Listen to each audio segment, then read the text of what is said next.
Assalamualaikum warahmatullahi wabarakatuh. Innal hamdalillah nahmaduhu wa nasta'inuhu wa nastaghfiruh wa na'udzu billahi min shururi anfusina wa min sayyiati a'malina. Man yahdihillahu fala mudilla lahu wa man yudlil fala hadiya lahu. Ashhadu an la ilaha illallah wahdahu la syarika lahu wa ashhadu anna Muhammadan 'abduhu wa rasuluhu la nabiyya ba'dahu. Amma ba'd. Allahumma bika asbahna wa bika amsayna wa bika nahya wa bika namut wa ilaika nusyur. Raditu billahi rabba wa bil islami dina wa bi Muhammadin nabiyya wa rasulah. Subhanallahi wa bihamdihi adada khalqihi wa ridha nafsihi wa zinata arshihi wa midada kalimatihi. Rabbi shrah li sadri wa yassir li amri wahlul 'uqdatam min lisani yafqahu qawli. قال الله تعالى في القرآن الكريم أعوذ بالله من الشيطان الرجيم وما أمروا إلا ليعبدوا الله مخلصين له الدين حنفاء ويقيموا الصلاة ويؤتوا الزكاة وذلك دين القيمة. Alhamdulillah, puji syukur kita panjatkan kepada Allah di waktu subuh yang berkah ini, waktu pagi yang didoakan Nabi. Allahumma barik li ummati fi bukuriha. Ya Allah, berkahilah umatku di waktu paginya. Kita sudah bangun menunaikan kewajiban kita, salat fardu secara berjamaah. Kemudian kita duduk sejenak di majelis ilmu sambil menunggu waktu syuruk, datangnya waktu duha, yang nanti kita lanjutkan dengan salat sunnah 2 rakaat yang pahalanya seperti haji dan umrah yang sempurna. Masya Allah. Maka mudah-mudahan dengan begitu Allah menerima amal ibadah kita dengan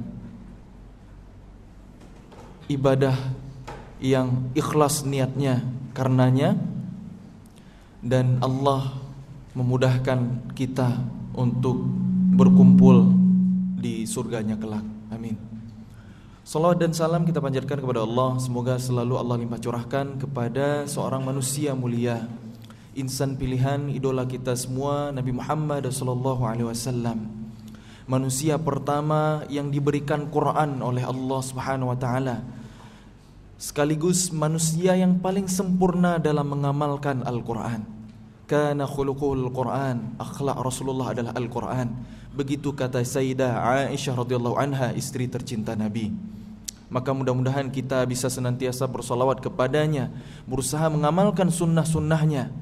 Karena siapa yang paling baik dalam mengamalkan sunnah Nabi, semakin dekatlah ia sebagai ahlul Quran.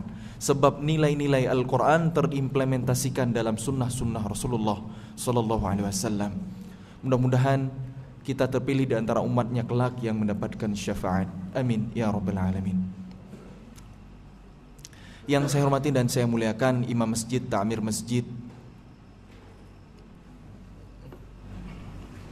Al-Hikmah, pengurus BKM, tokoh-tokoh masyarakat yang hadir, anak-anak muda dari Peramah, ayah bunda yang dirahmati Allah, teman-teman dan adik-adik semuanya yang disayang sama Allah. Mungkin sharing atau kajian di pagi hari ini sambil menunggu waktu syuruk tiba ya, yang insyaallah nggak lama lagi. Nah, waktu syuruk, kemudian begitu matahari selesai terbit, kurang lebih 15 menit naik ya, sampai cahayanya mulai terasa hangatnya ya, atau kita sebut dengan waktu duha. Nah, waktu duha ini salah satu waktu yang Allah gunakan sebagai sumpah dalam Al-Quran. Ada banyak sekali sumpah-sumpah Allah yang menggunakan waktu. Itu menandakan waktu itu adalah sesuatu yang sangat penting, sesuatu yang kita diminta oleh Allah untuk memperhatikannya, menggunakannya sebaik mungkin. Misalnya dalam surah Al-Asr, Allah bersumpah dengan waktu secara umum, atau ada juga ulama yang menafsirkan, mengartikan Al-Asr itu adalah waktu asar. A'udzu billahi minasy syaithanir rajim. Bismillahirrahmanirrahim. Wal 'asri innal insana lafi khusr illa alladhina amanu wa 'amilus shalihat wa tawasaw bil haqqi wa tawasaw bis sabr. Demi masa, demi waktu asar, sungguh manusia itu rugi. Kita udah divonis sama Allah rugi semuanya. Belum selesai surahnya. Illa, ada kecualinya. Illal ladzina amanu, kecuali mereka, orang-orang yang punya iman dalam hatinya. Wa amilus shalihat, dan berbuat kebaikan. Wa tawassaw bil haqq, dan yang saling menasihati dalam kebenaran. Wa tawassaw bis sabr, dan yang saling menasihati dalam kesabaran. Seorang ulama dalam tadabburnya ya mengatakan kita ini semuanya rugi kecuali orang-orang yang punya iman dalam hatinya. Iman ini terkait dengan keyakinan, akidah, tauhid kita kepada Allah. Jadi orang yang beriman itu enggak rugi dalam mengarungi waktunya. Kemudian wa amilus shalihat, iman itu melahirkan amal soleh, menggerakkan kita untuk berbuat sesuatu. Hablum minallah, hablum minan nas. Maka amal soleh itu terkait dengan karya, ibadah, sesuatu yang kita kerjakan, kita lakukan, kita hasilkan, kita manfaatkan sebaik mungkin setiap waktu yang ada, diisi dengan kebaikan-kebaikan. Wa tawassaw bil haqq, dan siapa yang menasihati dalam kebenaran, maka inilah yang dikatakan dengan dakwah. Ud'u ila sabili rabbik bil hikmah wal mau'izatil hasanah, mengajak orang ke jalan Allah, menuju kebenaran. Wa tawassaw bil haqq. Dakwah bukan hanya ceramah, bukan hanya orasi, bukan hanya tabligh akbar. Sekedar kita mengajak teman kita, saudara kita, tetangga kita menuju majelis ilmu, itu adalah dakwah. Sekedar kita nge-share postingan yang bermanfaat di sosial media, kita restory, kita repost dan lain sebagainya, kita broadcast, itu adalah dakwah. Ada banyak cara untuk berdakwah. Seorang qori berdakwah dengan syiar suaranya. Seorang pengusaha atau orang yang Allah berikan kelebihan harta berdakwah bil mal, dengan hartanya, dengan infaknya, dengan wakafnya. Jadi ada banyak cara untuk berdakwah, tinggal kita memilih mana yang bisa kita lakukan. Kun da'iyan qabla antum kun kullai syai', itulah nasihat ulama. Jadilah kalian da'i sebelum kalian jadi apapun untuk berdakwah, tidak harus jadi ustadz apalagi ulama. Dan yang terakhir, wa tawassaw bis sabr, dan yang saling menasihati dalam kesabaran. Sabar adalah kunci dari semuanya. Wallahu a'lam bissawab. Jadi ada banyak sekali sumpah Allah dalam Al-Quran terkait dengan waktu. Kita diminta oleh Allah untuk memperhatikan waktu. Ada apa aja waktu dalam Al-Quran? Ada wal laili, ada ya, wan nahari. Allah minta kita memperhatikan malam, minta kita memperhatikan siang. Terus ada apa lagi? Wal fajri, ya, waktu fajar. Ada juga was subhi idza tanaffas. Ada apa lagi? Wal asri yang tadi. Wad duha, masyaallah, wad duha. Apa lagi? Habis? Ya, itu kalau itu makhluk Allah ya. Ini yang waktu aja. Habis? Ada enggak wal zuhri? Enggak ada ya. Ada enggak wal maghribi? Enggak ada. Ada enggak wal isya'i? Enggak ada. Tapi bukan berarti kita mengabaikan waktu itu, enggak. Artinya waktu-waktu yang disebutkan oleh Allah, dijadikan objek sumpah dalam Quran, itu adalah sesuatu yang istimewa, sesuatu yang luar biasa, sesuatu yang kita diminta untuk memperhatikan lebih waktu-waktu itu.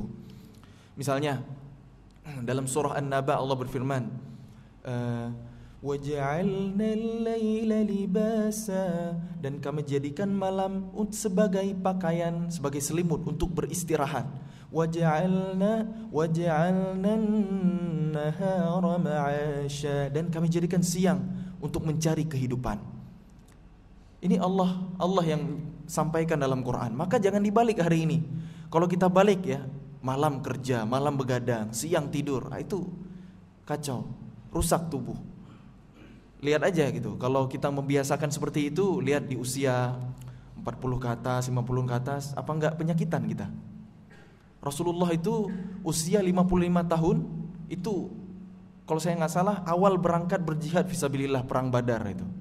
Usia 55. Mungkin kalau di masyarakat kita usia 55 usia pensiun ya. Ini masih bisa berjihad fisabilillah, butuh fisik, mental yang luar biasa. Jadi nggak ada pensiun. Pensiunnya kapan? Ketika wafat. Jadi terus berkarya, terus berdakwah, menyempurnakan risalahnya. Makanya jangan dibalik nih, anak-anak muda biasanya yang lebih suka begadang ya. Kalau habis begadang itu gimana rasanya tubuh? Lemes ya, insomnia, susah tidur. Udah susah tidur, susah juga bangun. Salah-salah salat subuh itu bisa dijamak sama salat duha. Makanya kenapa di balik sunnah itu ada kejayaan. Apa yang dicontohkan Nabi itu yang terbaik. Rasulullah kalau nggak ada keperluan langsung tidur habis Aisyah. Kecuali ada misalnya bercengkrama dengan istrinya, ini dibolehkan. Mohon maaf nih buat yang jomblo-jomblo ya, nggak bermaksud saya. Atau ada urusan muamalah atau lagi dalam suasana jihad, itu lain cerita. Tapi kalau nggak ada kesibukan, langsung istirahat Rasulullah. Habis Isya langsung. Rasulullah membenci tidur sebelum Isya dan berjaga setelah Isya. Maksudnya sebelum Isya jangan tidur, nanti bisa lewat Isyanya. Setelah Isya jangan begadang. Kalau bisa lebih baik langsung tidur. Tapi memang susah di masyarakat kita hari ini ya. Kadang-kadang tabligh akbar aja atau kajian aja diadainnya ba'da Isya. Nah, ini agak kurang sesuai sunnah nih sebenarnya. Bagaimana tidur Nabi miring ke kanan menghadap kiblat ya. Jantung kita sebelah kiri enggak kejepit. Lambung kita sebelah kiri juga bentuknya begini. Kalau kita tidur miring ke kanan itu proses pencernaan sangat mudah turun ke usus. Kalau kita tidur miring ke kiri mungkin lebih nyenyak tidurnya, tapi susah bangunnya. Udah tidur lama kok masih lemas. Nah, karena kita enggak ikut sunnah Nabi. Di balik sunnah ada kejayaan. Wa ma yantiqu 'anil hawa in huwa illa wahyu yuha. Rasulullah Nabi Muhammad berbuat segala sesuatu itu bukan karena hawa nafsu, melainkan dengan bimbingan wahyu. Jadi apapun sunnah Nabi ikutin aja. Pasti ada kebaikan di balik itu semua. Makan dan minum pakai tangan kanan sambil duduk, ucapkan basmalah, bismillahirrahmanirrahim. Nah, itu ikutin aja. Kita udah tahu hikmahnya atau belum, udah diteliti atau belum, kita orang beriman yakin sami'na wa ta'na. Walaupun kemudian kita tahu kalau minum sambil duduk itu ada katup di organ kita yang dia jadi tertutup entah di ginjal entah di usus gitu, sehingga ada filter kotoran-kotoran racun itu bisa dihambat kalau kita tidur, kalau kita minum sambil duduk gitu. Wallahu a'lam. Saya pernah mendengar ada seperti itu. Ala kulli hal, udah diteliti atau enggak, yakin aja sama sunnah Rasulullah pasti yang terbaik. Bersiwak. Nah, saya pernah lihat animasi kedokteran, orang yang malas bersiwak, sikat gigi, kotoran makanan yang bersisa di sela-sela gusi itu pembusukan oleh bakteri bisa mengalir lewat aliran darah menuju ke jantung ya, arus balik darah bisa menyebabkan penyumbatan, sakit jantung hanya karena malas membersihkan gigi. Rasulullah, sekiranya tidak memberatkan umatku akan aku wajibkan bersiwak setiap sholat 5 waktu. Ternyata memang di balik sunnah itu ada kejayaan. Mana lagi yang lain? Semuanya ada kebaikan. Memelihara jenggot, wallahu alam, saya secara sainsnya belum tahu hikmahnya apa. Tapi kalau bagi kita yang berbakat punya jenggot, silakan dipelihara. Itu pasti ada hikmah yang luar biasa yang kita mungkin belum tahu. Tapi kalau nggak ada nggak usah dipaksain juga. Nggak usah lah dikasih minoxidil, wakdoyok gitu-gitu ya. Nggak usah. Kalau ada ya kita pelihara. InsyaAllah itu bagian dari sunnah. Terlepas dari ikhtilafnya hukum mencukurnya, ini bukan bahasan kita ya. Wallahu a'lam bishawab. Nah, balik lagi ke waktu. Teman-teman semuanya yang disayang Allah, gak lama lagi kita memasuki waktu duha ya. Kita coba tadabbur surah Al-Duha sebentar. Secara singkat, mohon maaf, saya ini bukan ahli tafsir memang. Saya bukan ulama, saya bukan ustaz, tapi apa yang pernah saya pelajari dari lisan para ulama, saya coba sampaikan di kesempatan pagi hari ini. Kita, hampir semua kita yang hadir di subuh pagi ini insyaallah menghafal surah Al-Duha. Tapi bagaimana kesan kita dengan ayat-ayat Allah, dengan Al-Quran? Semakin kita memahami Al-Quran, semakin kita istiqomah bersamanya, semakin kita merasakan kenikmatannya, semakin kita betah untuk berlama-lama bermesraan dengan Al-Quran. Beneran, Kalau kita baca Quran, terus kita nggak paham apa yang kita baca, lewat aja, asal lewat aja gitu. Ya pahala dapat, berkah Allah turun, rahmat Allah ada, tapi belum sempurna. Karena yang Allah inginkan itu kitabun anzalnahu ilaika mubarakun liyadabbaru ayatih. Kitab Al-Quran ini kami turunkan bersama dengan keberkahan untuk ditadaburi ayat-ayatnya. Nah sekarang kita coba tadabbur ya. Surah Ad-Duha. Ada berapa jumlah ayat surah Ad-Duha? Ada 11 ya. Saya bacakan dulu. A'udzu billahi minasy syaithanir rajim. Bismillahirrahmanirrahim. Wad-duha wal-laili idza saja ma wadda'aka rabbuka wa ma qala walal akhiratu khairul laka minal ula walasawfa yu'tika rabbuka fatarda alam yajidka yatiman fa'awa wa wajadaka dhallan fahada wa wajadaka 'ailan fa'aghna فأما اليتيم فلا تقهر وأما السائل فلا تنهر وأما بنعمة ربك فحدث. Sekarang kita lihat ya. Surah Ad-Duha ini surah Makkiyah, turun sebelum Nabi hijrah ke Madinah, masih di awal-awal kenabian. Ada ulama yang berpendapat Allah mengangkat Nabi Muhammad menjadi nabi itu di usia 40 tahun. Kemudian wahyu sempat terhenti beberapa waktu sampai turunlah surat Ad-Duha ini. Nah, setelah turun surah Ad-Duha, setelah terhentinya wahyu, itu menandakan Nabi Muhammad sudah diangkat Allah menjadi rasul. Jadi usia 40 turun surah pertama itu diangkat menjadi nabi, setelah terhentinya wahyu dan turun surah Ad-Duha ini diangkat menjadi rasul.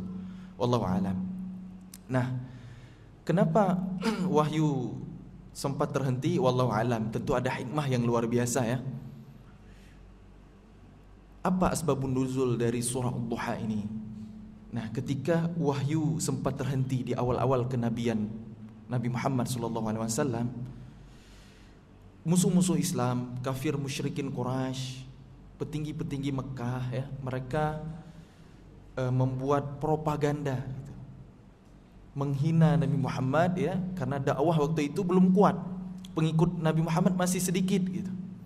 Sehingga dihembuskanlah berita propaganda ya, ucapan-ucapan yang dialamatkan kepada Nabi Muhammad, wahai Muhammad, Tuhanmu udah ninggalin kamu. Buktinya wahyu nggak turun lagi tuh, kurang lebih gitulah kalau pakai bahasa kita ya. Itu Tuhan kamu udah ninggalin kamu, udah benci sama kamu, udah marah sama kamu. Kurang lebih gitu kalau pakai bahasa kita. Nah, Nabi Muhammad sedih dengan ucapan-ucapan ini. Sebenarnya bukan ucapan itu yang didengar oleh Rasul sendiri yang membuat Nabi Muhammad sangat bersedih, bukan itu. Itu hanya salah satu saja. Ada dua hal lagi yang membuat Nabi lebih sedih daripada sekedar dihina. Nabi Muhammad biasa dihina di awal-awal dakwah, dicekal, dipersekusi, di embargo bahkan ya, di blacklist segala macam. Itu hal yang biasa bagi Nabi Muhammad. Itulah perjuangan dalam dakwah. Maka kalau kita lihat hari ini ada ulama-ulama yang mendapatkan perlakuan seperti itu di masyarakat tertentu, maka Rasulullah pun mengalaminya. Itu hal yang wajar dalam dakwah. Nah, yang membuat Nabi sedih dua hal lagi apa? Ucapan-ucapan kafir Quraisy itu sampai juga ke sahabatnya. Itu yang membuat Nabi sedih. Kenapa? Karena pengikut masih sedikit. Para sahabat Nabi yang baru beriman ini kondisi keimanannya kan beda-beda. Ada yang kuat, ada yang masih lemah. Bisa gimana kalau mereka balik lagi, murtad lagi, pengikutnya berkurang lagi. Diriwayatkan ketika Rasulullah berdakwah di Mekah 13 tahun itu, pengikutnya tidak lebih dari 80-an orang. Tapi kualitas iman mereka luar biasa memang. Nabi Muhammad sedih. Dan yang ketiga yang paling sedih adalah seperti yang pernah dialami oleh Rasulullah ketika hijrah ke kota Taif misalnya, dilempari oleh masyarakatnya dengan batu, anak-anak, perempuan, sampai pelipis Nabi berdarah, sampai datang Jibril menawarkan, kalau mau Muhammad ini gunung aku balikkan gitu. Kata Rasulullah, jangan wahai Jibril, aku berharap kelak ada di antara anak cucu mereka dari tulang sulbi mereka yang beriman, yang beribadah kepada Allah. Jadi itulah mulianya hati Nabi kita ya. Nah waktu itu ketika sudah aman, kondisi sudah aman dari kejaran masyarakat Taif, Rasulullah seperti mengadu kepada Allah. Dan salah satu kalimatnya adalah fa illam taghtab fala ubali. Asalkan engkau tidak marah ya Allah, aku tidak peduli. Enggak apa-apa aku berdarah, enggak apa-apa aku sakit, enggak apa-apa aku dizalimi segala macam, kurang lebih ya. Fa illam taghtab fala ubali. Asalkan engkau tidak marah, tidak murka, ya Allah, aku tidak peduli. Nah, ini yang paling dikhawatirkan Nabi. Gimana kalau ucapan para musyrikin Quraisy itu ternyata benar, ternyata benar-benar Allah udah ninggalin Rasulullah. Nah, itu yang paling disedihkan oleh Nabi. Kalau sekedar ucapan ya lewat aja, biasa dihina. Tapi kalau benar Allah memurkai Rasulullah, itu yang paling dikhawatirkan oleh Nabi. Makanya itulah hal-hal yang membuat Nabi sangat sedih waktu itu. Wahyu terhenti lama. Ini gimana nih kondisinya? Jawabannya apa? Harus apa setelah ini? Kan Rasulullah itu sangat senang ketika wahyu turun. Jibril datang itu senang banget Nabi Muhammad. Ketika Jibril gak datang bawa wahyu, sedih banget. Nah, gimana dengan kita hari ini? Berhari-hari gak ngaji, lama gak buka Al-Quran, punya hafalan Quran gak pernah kita murajaah. Apakah kita sedih? Ini Rasulullah wahyu gak turun, sedih banget. Gimana dengan kita? Sampai turunlah surah Duha dan Allah jawab nanti di ayat ketiganya. Hiburan Allah kepada Nabi Muhammad itu ada di ayat ketiganya. Tapi Allah, itulah indahnya Al-Quran, mu'jizatnya bahasa Al-Quran. Allah gak langsung to the point. Allah hadirkan mukaddimah dulu, ada intro dulu ya, ayat 1 dan 2 itu sebagai awalan gitu. Allah bisa saja dengan kuasanya langsung berfirman ke ayat 3, ma wadda'aka rabbuka wa ma qala. Tuhanmu Muhammad tidak meninggalkanmu dan tidak pula membencimu, memarahimu. Bisa saja. Tapi ternyata Allah awali dulu dengan sumpahnya, wadduha wal laili idza saja. Apa hikmahnya? Karena ini ayat hiburan kepada Nabi. Wadduha, demi waktu duha, wal laili idza saja, dan demi malam apabila menutupi cahayanya, apabila gelap gulita, apabila sunyi, apabila tenang. Tadi duha itu kan matahari naik, terang, benderang ya, optimisme, harapan, produktivitas, saatnya untuk bekerja, tubuh lagi fresh. Itu waktu duha, itu hal yang positif dari waktu duha. Wal laili idza saja, tiba-tiba balik 180 derajat, dan demi malam apabila sunyi, apabila gelap gulita.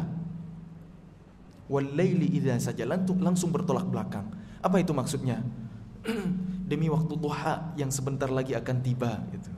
Karena waktu itu Nabi Muhammad lagi sulit, ibarat ada di dalam kegelapan malam gitu. Malam semakin pekat, tanda cahaya fajar semakin dekat.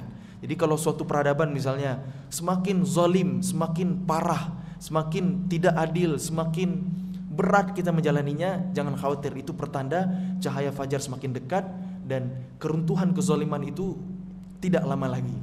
Biasanya selalu begitu kalau kita melihat sepanjang sejarah seperti itu. Demi malam apabila sunyi, apabila menutupi cahaya siang. Wahai Muhammad, yang terang adalah dirimu, yang gelap adalah ucapan-ucapan mereka, para musyrikin Quraisy itu.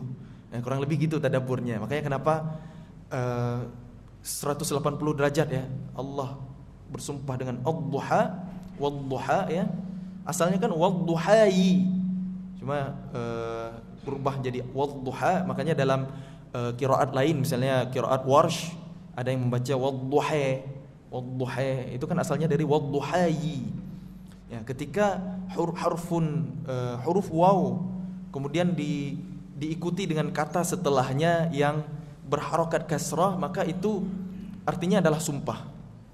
Kalau bukan kasrah, waw itu hanya konjungsi, hanya penghubung kalimat gitu. Dan artinya ya, waw itu arti dan. Tapi begitu belakangnya jadi baris bawah, baris kasrah, itu artinya sumpah. Kalau kita bilang wallahi, demi Allah, ini jadi sumpah. Wal fajri wal asri, kenapa itu barisnya kasrah semuanya, itu artinya sumpah. Tapi kalau wal fajru, dan waktu fajar, bukan sumpah itu, tapi kalau wal fajri, demi waktu fajar. Wadduhai, asalnya begitu, jadi wadduha. Ada huruf ya yang apa namanya, enggak dibaca kan di situ, wadduha, demi waktu duha.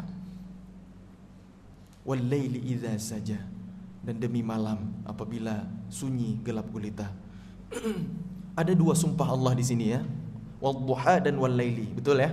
Ada dua sumpah Allah di sini. Coba lihat mukjizat Al-Qur'an dari segi susunannya. Nanti dari ayat ketiga sampai ayat ke-11 semuanya terdiri dari 2 poin. Setiap ayat itu terbagi 2 cabang. Perhatikan ya. Ma wadda'aka rabbuka wa ma qala. Walal akhiratu khairul laka minal ula. Wala sawfa yu'tika rabbuka fatardah. Jadi setiap ayat dari ayat ketiga sampai ayat 11 itu masing-masing berisi 2 hal. Ada 2 sumpah Allah di awal surah ini, ayat 1 dan 2, dan setiap ayat setelahnya Allah sampaikan 2 hal. Itulah keindahan Al-Quran. Nanti kita akan lihat lagi, ingatkan saya kalau lupa ya, bagaimana menakjubkannya susunan surah Ad-Duha yang luar biasa, membentuk pola keindahan yang luar biasa. Makanya kenapa musuh Islam sekalipun, misalnya Walid bin Mughirah, itu petinggi Quraisy yang gak mau beriman, dia ahli syair, dia menentang dakwah Nabi, tapi dia mengatakan innal Quran halawah, sesungguhnya Quran itu manis, indah. Itu kerennya Quran. Bahkan diakui oleh musuh Islam, oleh orang yang gak mau beriman kepadanya, mengakui keindahan Al-Quran. Nah, kita akan lihat ya ayat ketiganya. Nah, inilah inti dari yang ditunggu-tunggu Nabi. Ma wadda'aka rabbuka wa ma qala. Tuhanmu Muhammad tidak meninggalkanmu dan tidak pula membencimu, memarahimu. Nah, teman-teman, ayah bunda semuanya yang dirahmati Allah, Quran itu adalah mukjizat. Setiap surah yang turun, setiap ayat yang turun, setiap kata dalam Al-Quran, bahkan setiap hurufnya ada mukjizat, ada makna yang luar biasa di balik itu semua. Bahkan satu huruf pun. Nah, secara kaidah bahasa Arab ya, dijelaskan oleh ulama, seharusnya ayat ketiga itu berbunyi ma wadda'aka rabbuka wa ma qalaka. Mestinya itu ada huruf kaf di ujungnya. Kenapa? Ma wadda'aka, Tuhanmu tidak meninggalkan Muhammad. Rabbuka ya, Tuhanmu. Ma wadda'aka rabbuka, ini SPOK bahasa Indonesia dengan bahasa Arab berbeda ya. Ma wadda'aka, tidak meninggalkanmu Tuhanmu. Nah, itu kalau kita artikan per katanya. Ma wadda'aka rabbuka, Tuhanmu tidak meninggalkanmu Muhammad, kan ada ka nih. Ka itu kan dhamir, kata ganti anta, engkau artinya ya. Ma wadda'aka rabbuka wa ma qalaka, dan tidak pula memarahimu. Harusnya kan ada ka juga di ujungnya secara bahasa Arab kata ulama. Tapi ternyata oleh Allah dihilangkan. Ma wadda'aka rabbuka wa ma qalaka. Allah hilangkan huruf kafnya tanpa mengubah maknanya. Apa hikmahnya? Ini langsung kita pahami bahwa Tuhanmu tidak meninggalkan Muhammad dan tidak pula membencimu. Walaupun gak ada kaf di ujungnya, tetap artinya tetap sama ya. Maksudnya tetap itu, tetap kepada Nabi Muhammad, bukan yang lain. Ternyata hikmahnya adalah karena surah ini adalah surah hiburan kepada Rasulullah. Allah ingin menghibur nabinya, menenangkan hatinya. Maka tidak layak kekasih Allah itu Allah sandingkan dengan kata marah, qala.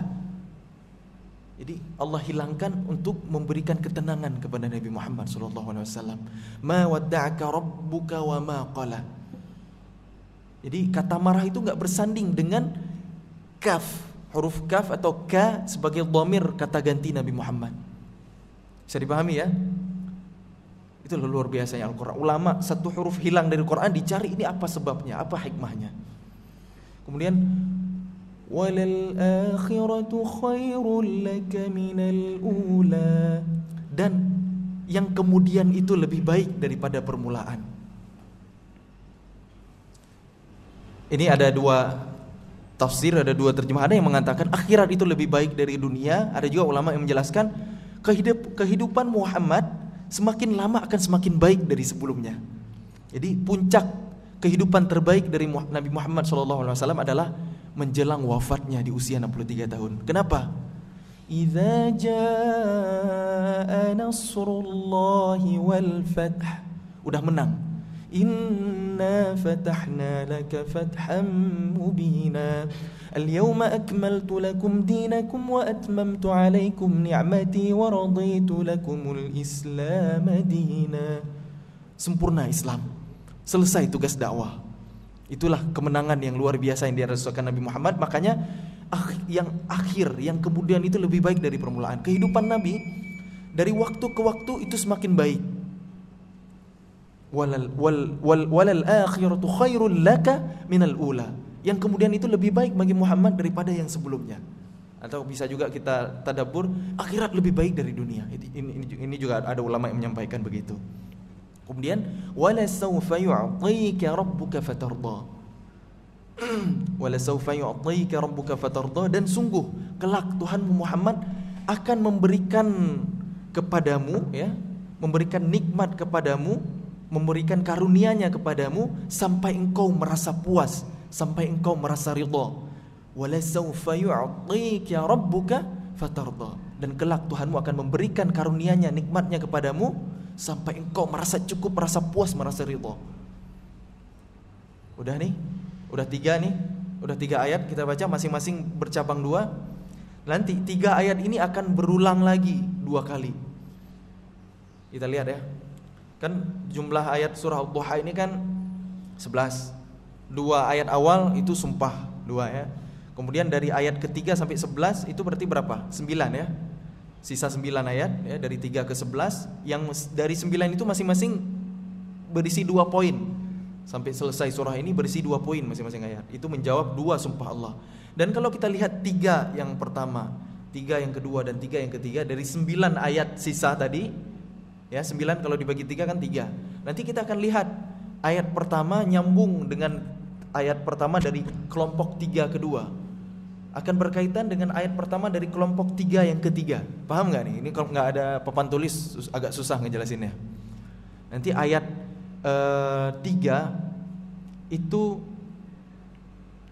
berkaitan dengan 6, kemudian berkaitan dengan 9. 3, 6, 9, 4, 7, 10, 5, 8, 11. Itu berhubungan. Makanya kita nanti bisa tulis gitu, bisa tulis ke samping, nanti kita lihatnya ke bawah misalnya. 1, 2, nanti 3, 4, 5, 6, 7, 8, 9, 10, 11 gitu. Nanti kita bisa lihat ke bawah, kita grup itu nyambung. Nah, sekarang kita tadabbur dulu per ayatnya ya. Kita lanjutkan ayat ke-6-nya. Alam yajidka yatiman fa'awa. Bukankah dia, Allah, mendapatimu Muhammad sebagai seorang yang yatim, lalu dia melindungimu. Nabi Muhammad lahir dalam keadaan yatim, tapi Nabi Muhammad tetap hidup. Nabi Muhammad tetap aman, tetap selamat ya, diasuh kakeknya Abdul Muthalib, diasuh pamannya Abu Talib gitu. Jadi Allah enggak pernah ninggalin Nabi Muhammad. Ma wadda'aka rabbuka wa ma qala. Buktinya dulu kamu yatim, Allah memeliharamu, Allah menjagamu, Allah menjaminmu. Nah, ini Allah jawab ya dari ayat ketiga tadi. Wa wajadaka dhallan fahada. Dan bukankah dia mendapatimu sebagai seseorang yang bingung, kemudian dia memberimu petunjuk? Wa wajadaka dhallan fahada. Jadi dhal ini kan memang artinya secara bahasa sesat ya. Ada yang mengatakan, ada ulama yang menafsirkan sesatnya Nabi Muhammad itu bukan sesat akidah ya. Bukan seperti waladhdallin, sesat finnar gitu ya, bukan itu. Ada beberapa tafsir memang ya. Dhal, sesat di sini Nabi Muhammad di masa jahiliyah ya, di masa jahiliyah gusar gitu. Gelisah melihat keadaan sekelilingnya yang yang berbuat kesyirikan, yang membunuh anak perempuan, yang berjudi, perzinahan, segala macam. Nabi Muhammad itu gelisah, susah, sedih melihat kondisi jahiliyah, tapi Nabi Muhammad bingung, tidak tahu cara memperbaikinya. Nah, jadi bukankah dia mendapatimu sebagai seorang yang bingung, kemudian dia memberimu petunjuk, Allah turunkan wahyu. Gimana cara memperbaiki masyarakat? Nah, itu. Ada juga pendapat yang lain, Nabi Muhammad di masa kecil pernah tersesat jalan di lereng bukit sekitar kota Mekah, nggak tahu jalan pulang, bingung, tersesat jalan. Nabi Muhammad nggak tahu jalan pulang, lama sampai Allah beri petunjuk, Rasulullah bisa pulang ke rumahnya. Nah, jadi Allah bukankah yang kemudian itu lebih baik dari sebelumnya, dari permulaan. Jadi makin lama Nabi Muhammad itu tahu cara memperbaiki keadaan, makin diberikan petunjuk. Nah, itu jawaban dari ayat keempat tadi. Nah, kita lanjutkan lagi. Wa wajadaka 'ailan fa'aghna. Wa wajadaka 'ailan fa'aghna, dan bukankah dia mendapatimu sebagai seseorang yang berkekurangan, lalu dia memberikanmu kecukupan. Wa wajadaka 'ailan fa'aghna. Bukankah dia mendapatimu sebagai seorang yang miskin, yang kurang, kemudian dia memberikanmu kekayaan, kecukupan, kelayakan. Wajadaka 'ailan fa'aghna. Kemudian kita lanjut lagi. Fa ammal yatima fala taqhar. Maka, nah ini kesimpulannya, konklusinya itu. Makanya pakai huruf fa, waw ya. Fa ammal yatima fala taqhar. Maka terhadap anak yatim janganlah engkau berbuat sewenang-wenang, janganlah engkau menghardiknya. Fa ammal yatima fala taqhar. Kenapa? Karena Nabi Muhammad sebelumnya juga yatim, udah merasakan gimana sebagai anak yatim itu. Maka terhadap anak yatim jangan sewenang-wenang. Wa ammas sa'ila fala tanhar. Dan terhadap orang yang meminta-minta janganlah engkau menghardiknya. Tadi Nabi Muhammad kekurangan, Allah beri dan terhadap orang yang meminta-minta janganlah engkau menghardiknya. Ini ada ulama yang menafsirkan bahwa yang diminta oleh orang itu bukan harta, bukan materi, ya, meskipun itu juga bisa diartikan, ya, kalau ada orang minta sedekah misalnya, ya berikan.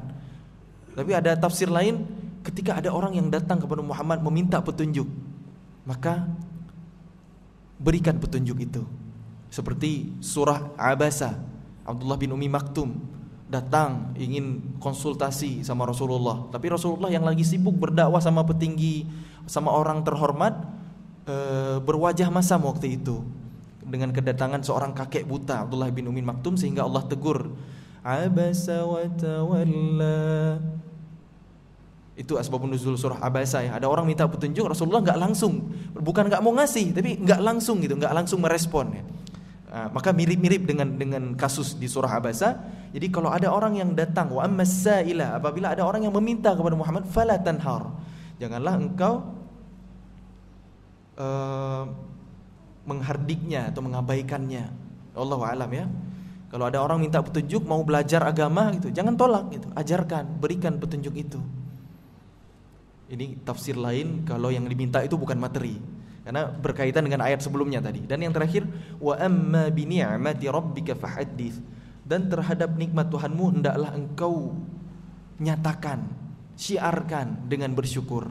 Jadi kalau dapat nikmat itu kabarin gitu. Kabarin ke orang-orang, bukan alhamdulillah saya dapat profit 1M bulan ini, bukan gitu doang. Ya undanglah makan, traktirlah jamuan gitu. Nah, itu wujud syukur, mensyiarkan nikmat itu gitu, dengan berbagi. Bukan cuma ngasih tahu aja, saya ini, saya ada promosi jabatan segala macam, saya bla bla bla gitu. Kalau cuma kasih tahu doang, ya buat apa? Itu malah jadi pamer atau bikin orang jadi ghil nanti hatinya, atau hasad, dengki gitu. Tapi sampaikan nikmat yang kita dapatkan dengan berbagi. Nah, itu wujud syukur kita. Wallahu a'lam bishawab. Nah, sekarang kita urutkan lagi, ya. Wadduha wal laili idza saja, demi waktu duha dan demi malam apabila sunyi. Ma wadda'aka rabbuka wa ma qala. Tuhanmu tidak meninggalkan Muhammad dan tidak pula membencimu. Nanti di ayat ke-6, alam yajidika yatiman fa'awa. Bukankah dia mendapatimu sebagai seorang yang yatim, kemudian dia melindungimu. Fa ammal yatima fala taqhar. Maka terhadap anak yatim janganlah kalian menghardiknya. Jadi nyambung. grup 3 pertama, grup 3 kedua, grup 3 ketiga. Nanti yang ayat pertamanya nyambung gitu, saling nyambung. Ayat keduanya walal akhiratu khairul laka minal ula. Bukankah yang kemudian itu lebih baik dari sebelumnya? Wa wajadaka dhallan fahada. Bukankah dia mendapatimu sebagai seorang yang bingung, kemudian Allah memberimu petunjuk. Jadi makin lama Nabi Muhammad itu semakin diterangi dengan cahaya petunjuk, semakin baik ke depannya gitu. Dan wa ammas sa'ila fala tanhar. Apabila ada orang yang minta konsultasi, minta petunjuk kepadamu, maka jangan menghardiknya. Nah, ini ada kaitan dengan 2 ayat sebelumnya. Dan yang terakhir,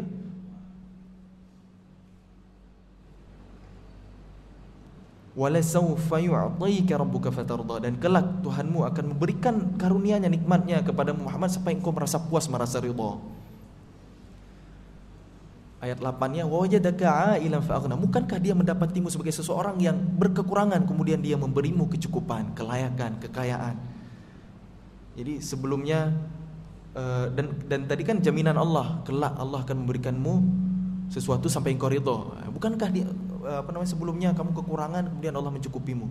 Nah, ayat terakhir wa amma bi ni'mati rabbika fahaddits. Maka terhadap nikmat Tuhanmu syiarkanlah, kabarkanlah dengan bersyukur, dengan berbagi ya. Masya Allah, itulah susunan surah Ad-Duha yang luar biasa. Maka nih langsung praktek ya, nanti pas salat duha nih baca surah Ad-Duha nih ya, langsung tadabbur gitu. Mudah-mudahan kita merasakan ada energi yang lain setiap kali kita melantunkan ayat-ayat Allah, firman Allah yang kita pahami maknanya. Jadi nggak asal lewat, ada tadabbur di situ, ada tazkirah, ada pengingat. Karena nama lain Al-Qur'an adalah az-zikra ya, zikir, pengingat ya. Apakah kita sudah mengamalkannya? Jadi innamal mu'minuna alladzina idza dzukirallahu wajilat qulubuhum wa idza tuliyat 'alaihim ayatuhu zadatuhum imana. Apabila dibacakan ayat-ayat Allah yang kita pahami, yang bisa kita mengerti, zadatuhum imana, bertambahlah imannya. Jadi mudah-mudahan kita Allah perbaharui, Allah tambahkan keimanan kita karena kita berusaha memahami ayat-ayatnya, berusaha membaca bukan sekedar lewat ya. Sehingga dengan keimanan itu menambah semangat kita dalam beramal soleh, menuntun kita untuk mengamalkan setiap ayat yang sudah kita pahami, yang pernah sampai ke dalam hati kita insyaallah. Semoga Allah mudahkan kita semua untuk menjadi ahlul Quran. Wallahu a'lam bishawab. Barakallahu fikum. Yang benar dari Allah, yang salah dari kebodohan saya, semoga Allah ampuni. Mudah-mudahan Allah tunjuki kita semua kepada pemahaman yang paling dekat dengan kebenaran. Amin ya rabbal alamin. Mari kita lanjutkan dengan salat sunnah isyraq atau salat sunnah syuruk. Kita akhiri dengan mengucapkan doa kifaratul majlis. Subhanakallahumma wa bihamdik asyhadu an la ilaha illa ant astaghfiruka wa atubu ilaik. Wassalamu alaikum warahmatullahi wabarakatuh.